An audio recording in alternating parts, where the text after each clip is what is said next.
Hey there, everybody. It's Ryan Perry with Simple Biz Support. It is Wednesday, 9:45 a.m., and I have the beautiful Sarah Giometti with ICT Marketing. Good morning, Sarah.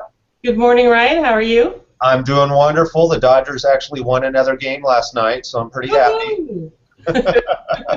For those of you that don't know, both Sarah and I are avid Dodger fans, so we're a little sad right now this early in the season, but we know there's a lot of season left. We got to dig our way out of third place. Plenty of games to do that. That is true. All right. This week we are going to keep on talking about Facebook, and last week what we did was we created a brand new Facebook page from scratch. So we showed you how to go in, which option to choose depending on what your business is and what you're selling, services or products. But we didn't actually go in through adding pictures, updating content information, and so today we're going to go through that. And Sarah's going to show you how to do it. We're going to pull up a screen share, and we're going to kind of walk through. Now you have a Facebook page. What do? We've got about 14 minutes left in this broadcast, so we're going to try and go through this as quickly as possible. So Sarah, whenever you're ready. Perfect. So let me switch over to screen share, and we will walk you through the page that we shared last week, or created last week. All right, so this is the blank page that we created last week, a dummy company page. And all we do is create the page. So now we're going to go through and have you round out the page. First things first, you want to make sure that you brand your page so that people recognize it as your company. Sometimes companies have same names, and there are a lot of duplicates on here. So you want to make sure that your customers are finding you and not somebody else in another state or another city. This is where we really recommend that you have your graphic designer create these images for you so that they not only match and represent your brand properly, but they fit as well. The cover photo is a little bit of a wonky size. They no idea why, but Facebook created it at 851 pixels wide by 314 pixels high. And so you want to make sure that you've got an image that fits those dimensions so it doesn't get cut off on the top or bottom or on the sides because you've made it the wrong dimensions. And so here's a picture of my page. You can see we've created our cover image to fit in perfectly. We've got our logo on here. We've got some information about what we do, how we offer it to clients. And so you can upload this photo easily when you are just add cover photo, upload photo, and there are my headshots. Just pick the cover photo that your graphic designer gives you. You find it on your computer, click open, and Facebook takes a second and then drops it in for you. And you can reposition it if it was a little bit off size. Mine is perfectly to size, so there's no way for me to drag it around. And sir, I got a quick question for you. I noticed you have a call to action. There are some limitations on what information you're allowed to put in that header, and we'll include a link to the Facebook page that actually has the terms. But I understand, like, you're not allowed to put a URL in, and I forget if you're allowed to put your phone number in or not in the banner. They change it regularly, but no, you cannot put any contact information in that cover photo at all. Okay, and if you do, and they find out, what happens? Do you know? They take the picture down. Okay. For the most part, that's their first. They either notify you or they remove the picture. And so they do check this up periodically. I've come across more trouble with it in advertising than I do in the cover photos, but they do have quality control that's looking at this stuff. So just make sure you don't have that. You used to not be able to put promotion in there either. Now you can, but you can't have contact information still.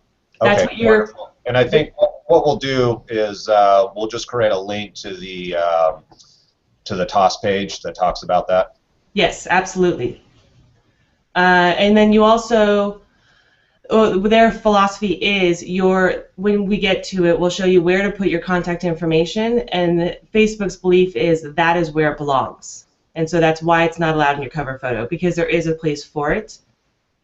And also, when people are trying to find you mobile, it's easier for them to click your phone number out of the phone number spot and just call you. So that's why there's lots of reasons to make sure you have it all in the right spot. Okay, perfect. And I see there's a little white box there. What goes where the white box is? So we'll save the changes of the picture I dropped in. So the white box is your profile photo. And this is a perfect square 160 by 160. And so you'll just click Add Profile Photo. Again, you upload a photo. This is where we recommend putting your logo. And again, your graphic designer can create it for you in the perfect square that you need. You should always, because social media is so prominent, you should always have, and somewhere in here I will find what I'm looking for, shared graphics. There we go. Again, I share these folders with my graphic designer, so she just drops it in for me, and things work perfectly. So you just drop it in. Everybody should have a square version of their logo. As you can see here on my cover photo, the rectangular logo is my proper logo. We have created a square version of it pretty much for social media, is the main reason that we've done it. So you drop in the logo, and now you are properly branded. And this little square is also the image when you are posting down below. This is the little image that sits next to the post. So as somebody follows your page and your posts are showing up in their news feed, this is the little picture they see. So that's why we recommend you use your logo or something that people can recognize for you. So if you are an architecture, or not, if you're an acupuncturist or a dentist and your face is your brand, you may want to use your headshot in here instead of your logo. For myself, we're a little bit of a bigger company, multiple people, that we've chosen that the logo is the best way to represent ourselves. All right, perfect. So now once the actual page is branded, I believe we still need to put in our contact information, our address, our email address, or well, obviously email address, but for me the big thing from an SEO point of view is for business people, even if you don't necessarily believe or use Facebook, create a business page, complete the profile simply from an SEO value, because Google is looking at a number of databases, definitely Twitter, Facebook, Yelp, and one of the things that they're doing to determine if you're a legit business is verifying that the address, the phone number, the web address is all consistent across multiple databases, and it adds legitimacy from a Google point of view to your business. So again, if you're not using Facebook actively as a business owner, still create an account. That is correct. From your SEO standpoint, this plays a big deal in it, and you want to make sure you have the right things in the right spots. And it comes up. It's another listing for you when you're doing SEO efforts with someone like Ryan. And so you want to make sure that you've got everything filled out, as well as the description. So when you're coming up in the search engines, your description is what Google is using. And so you want to make sure that that has keywords in it as well, so that you're coming up more so people are searching for you with keywords versus just your company name. Right. And so where we fill all of that out is, so when you go to your page, you will see this big box up top. And this is your admin section, which you can, little button here that says hide. You can hide it if you don't want to see it if you're just doing stuff on the page. But you go up here to edit page and update page info. This brings you into where you enter all that information. And so we did not pick a name for this page just because it's a dummy page. But the second one down is your Facebook web address. This is where you pick the name. So for instance, I'm over here on my page. You can see we are facebook.com/ICT marketing.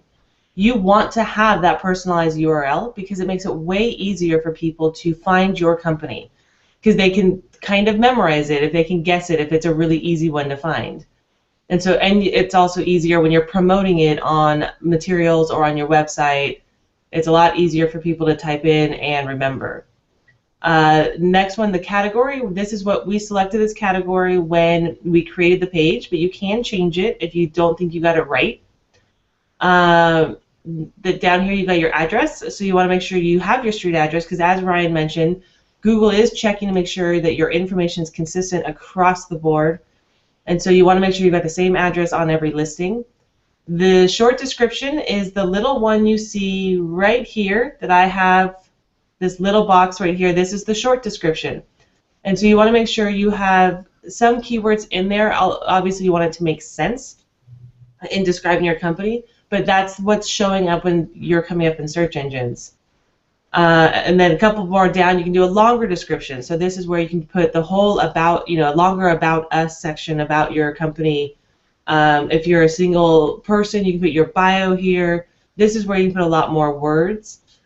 If you have a mission statement, which every business should have a mission statement, you can put it right here so people get to know you better. The whole point of this is so people can look into you better and learn more about your company. And a mission statement is a great way to right off the bat tell them what you're all about. You can put the year that your company was founded, or enter the names of who founded it, any awards that you've achieved. Again, this profile is all about teaching people what your company is all about.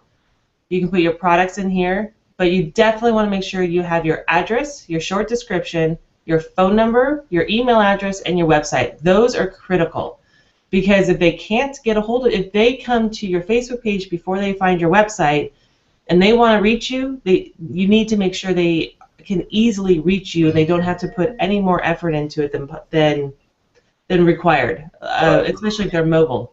Yeah, and the other thing I highly recommend doing is you have a personal page, is making sure that on your personal page you link to your business page. I was just doing a search today. I met somebody at a business show, and they were looking for a voiceover artist. They do those hand drawing, they call them whiteboards, and she's looking for voiceover. I happen to know a voiceover. However, I just know her name. I didn't know her business. And so I did a Google search on her name, and her Facebook profile was the very first page that popped up. And from there, I was able to link to the business. Because I didn't want to give this individual who doesn't know this person their personal Facebook page. I wanted to give them their business page. So we want to make sure we link everything together. That is absolutely correct. So you can see here on my screen again, I've gone to my personal profile, and under the About section, right here, ICT Marketing. So it is, I click on that and look, the little box pops up and it goes right to my business page. All right, and your business page will have your web address so that people can then link to your website. And I think the big thing for me was the fact that it wasn't LinkedIn. LinkedIn was up towards the top, but actually your Facebook page, just because Facebook is such a huge entity, when talking about SEO, the companies, I let people know that when you're a small business, you really have to work it. But when you become a huge entity like Facebook or Yelp or Ford or Coke, basically their websites become this black hole, and it just sucks everything in from an SEO point of view. They really don't have to work on it just because of the sheer volume of what they have data-wise. That's so true, and that's why social media is so effective and essential for small businesses and small local businesses, because it gives you another listing of just another listing for your SEO, because you are working so hard at getting the website recognized or your videos and all of that effort. There's no reason to not have this working for you as well. All right. And again, and I think the key point is a lot of people are overwhelmed. There's so many different social media options out there. For me, I always, it's play where the big boys are. So Facebook, Twitter. Now, does that mean you have to be active? Does that mean you have to be on it every single day? No, you don't have to, but it's just another way for people looking for you, especially if you're a local professional. People might remember your name. Oh, I met Joe Smith at that show last night, but I forget his business because it's some unrelated Joe Smith name. I can type in Joe Smith Santa Rosa as an example, and more than likely I'm going to find a LinkedIn account, a Twitter account, or a Facebook account. So definitely very important. Yeah, we got about a minute left here, Sarah, so why don't we wrap this up? I know there was a couple other things that we wanted to talk about, such as admin, but I think we can talk about that next week. We can. I can show you how to add other administrators, so if you don't want to be the only one working on your page, you can add other people to manage the page or just be content editor. There's a lot of options to have help with it. You definitely don't need to be on social media every single day, and there are tools to help you appear to be on social media every single day but not really be there, as long as you interact when people interact, you respond to them quickly. That's what's really important, is having that relationship in the community and being responsive to them. Right. All right, perfect. And Sarah, if people want to learn more about you, we know Facebook's .com/ICT marketing. Where else can they find you? They can find me on every social media channel. Just look for either Sarah Giometti or ICT Marketing, or our website, ict-marketing.com. All right, wonderful. I appreciate your time today, and for those of you out there, if you have any questions, comments, we would love to hear from them. We promise to answer in a very timely manner. This is Ryan with Simple Biz Support. Sarah, again, thank you very much. Thank you, Ryan. All right, until next week. Bye. Bye.